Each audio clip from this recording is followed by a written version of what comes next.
Hello, Meoni here, and this is a quick video of where to unlock everything major and things you might want to do in 7.3 on patch day on August the 5th, 2025. So first of all, the MSQ continues in Solution 9 at the back rooms. You can get to this by going to X6.0Y6.3 in Solution 9 and talking to the doorman there to be allowed entry. You must first have completed the Crossroads MSQ, which is the 7.2 storyline, to continue with this one in 7.3. This will also unlock the Meso Terminal, a new 4-player dungeon as a course of this, and the 8-player trial through this MSQ completion. After completion of that normal mode of the trial, you will also be able to go over to Tulialal on the dock side, X11.1, Y14.6, to be able to unlock the extreme version of that fight, which has the usual extreme gimmicks and presumably new wing reward mount as well. Next up, we've got Reef of Snakes Unreal. That'll be available as soon as you log into the game. If you've ever done an Unreal before, it should be in your queuing system. If not, you will need to go to Idleshire and pick up the quest, The Fantastic Mr. Foe. This is from the NPC known as the Painfully Ishgardian Man, and that's at X7.0 Y5.9. If you don't see this quest here, it probably means you've not done Shadowbringer's main scenario completion, and keeping up with the Alia pose, which is another prerequisite quest. There should be new rewards also from the Faux Hollows minigame. If you've got any faux leaves left over from the previous Unreal mode, you'll be able to spend those just as much as you would new ones from Reef of Snakes on the actual vendor, and there's usually a mount. Chloe's Silver Exchange also got updated, so it might be a good idea to pick up your Wondrous Tales for the week as well, including the new maps for Treasure Dungeon, also added in this patch, so definitely worth doing Chloe's Wondrous Tales. Sandoria the Second Walk is the newest Alliance raid in the Final Fantasy XI series. To unlock this, you simply go over to Tulialal and talk to the Landsguard Messenger NPC. They should be located at X16.2 Y13.9. You must, of course, completed the previous raid, Juno, and its storyline to be able to pick up this new one, but there'll be lots of cool rewards in this, new music, beautiful Final Fantasy XI landscapes to enjoy, and some new gear as well, so very cool stuff. Also, there'll be a coin at the end to be able to upgrade your gear from Tombstone gear as well, so definitely worth doing that once per week at least. Vault 1 Iron is the new treasure map dungeon's name.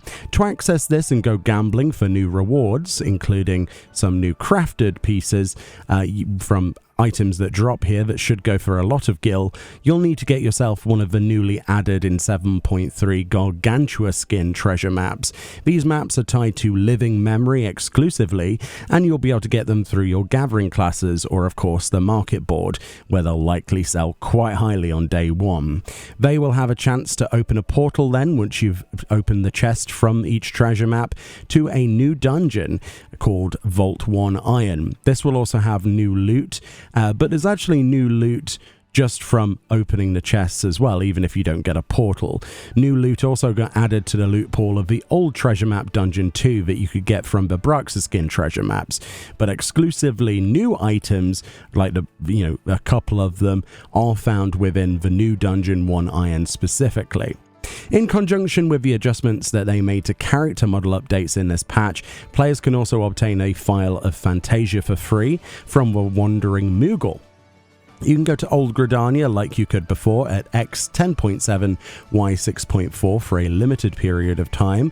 This will be available until the release of 7.4, so if you want to get yourself another Fantasia to customize your character, either now or in the future, it's a good idea to do so.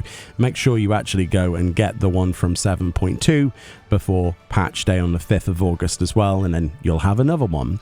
The new PvP series and new season of Ranked begins with the launch of 7.3, and with that comes a brand new map in Crystalline Conflict. The Bayside Battleground will be added to the rotation with all of the previous maps and actually rotates every 90 minutes in real time.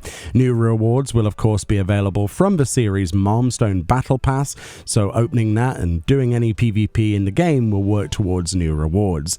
This includes new gear, minions, and presumably presumably framers kits again.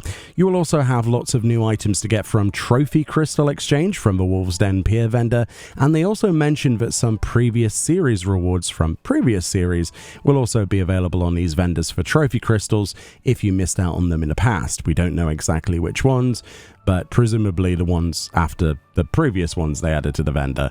The Gold Saucer will have a selection of new items, it said. It was shown on the patch notes that new casual t-shirt glamours will be available, and they put this on that MGP section, so I'm guessing that's what it's from.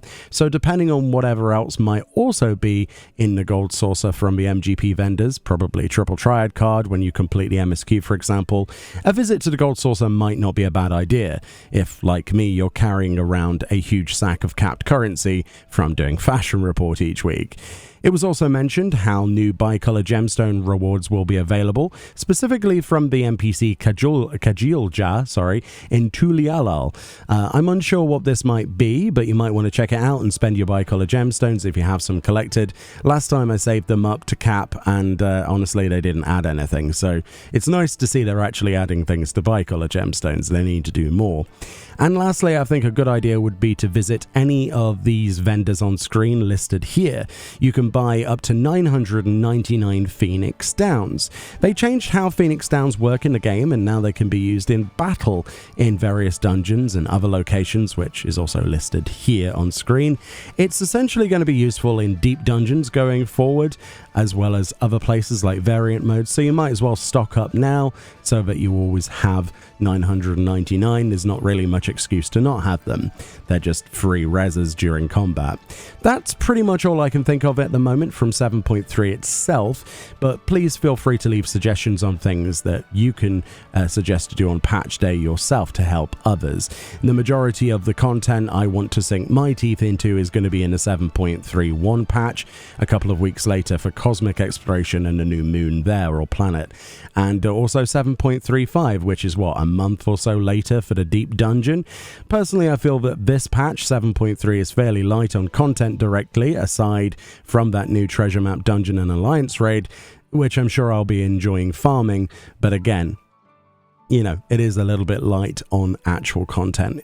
There's lots of quality of life changes, but content a little bit low. We're waiting for the other patches. Anyway, let me know what you think about 7.3 and indeed any other suggestions. Like I say, much love, and I'll see you all next time. Bye-bye.